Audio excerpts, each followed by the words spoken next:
मध्य प्रदेश में अप्रैल तक टल सकते हैं तबादले। मिड सेशन में ट्रांसफर करने पर सरकार असहमत। नए साल में आ सकती है ट्रांसफर पॉलिसी।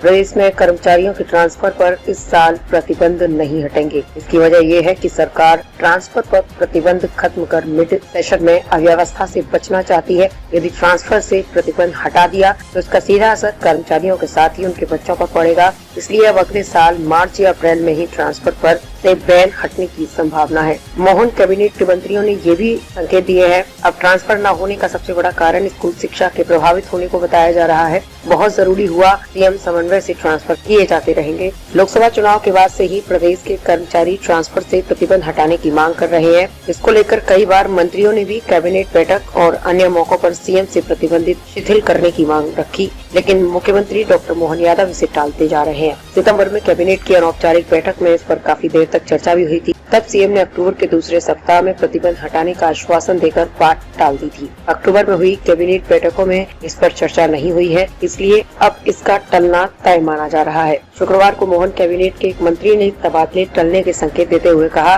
कि अब मार्च या अप्रैल में ही इस पर प्रतिबंध हटने की उम्मीद है। इसकी वजह तबादले के दायरे में आने वाले स्कूल शिक्षक और कर्मचारियों के बच्चे हैं। अफसरों ने भी सहमति जताई कि प्रदेश में सबसे अधिक अमला स्कूल शिक्षा विभाग का है। यदि ट्रांसफर हुए तो बड़े पैमाने पर स्कूल टीचर्स भी तबादले की जद में आएंगे, जिससे स्कूलों में पढ़ाई प्रभावित होगी। इससे काफी अव्यवस्था की स्थिति बन जाएगी और शिक्षकों का विद्यालयों में सेटअप गड़बड़ा जाएगा। एक बड़ी दिक्कत ये भी है कि यदि अभी तबादले होते हैं तो कर्मचारियों और अधिकारियों के बच्चों की पढ़ाई भी प्रभावित होगी। अब जबकि स्कूलों में अर्धवार्षिक परीक्षाएं हो चुकी हैं, बच्चों की पढ़ाई के साथ उनके एडमिशन में भी समस्याएं आएंगी। इसलिए सरकार इस स्थिति से बचना चाहती है। ऐसे में मिड सेशन के बजाय स्कूल सेशन खत्म होने के बाद मार्च या अप्रैल में ही तबादलों पर प्रतिबंध हटने की संभावना है। मुख्यमंत्री शिवराज सिंह चौहान के कार्यकाल में शिक्षकों की तबादला नीति बनी थी, जिसमें ऑनलाइन आवेदन देकर 3 स्थानों की चॉइस फिलिंग कराई गई थी। इस नीति को शिक्षकों ने सराहा भी था, क्योंकि विद्यालयों में पद रिक्त होने पर आसानी से बगैर लेन देन के तबादले होते थे।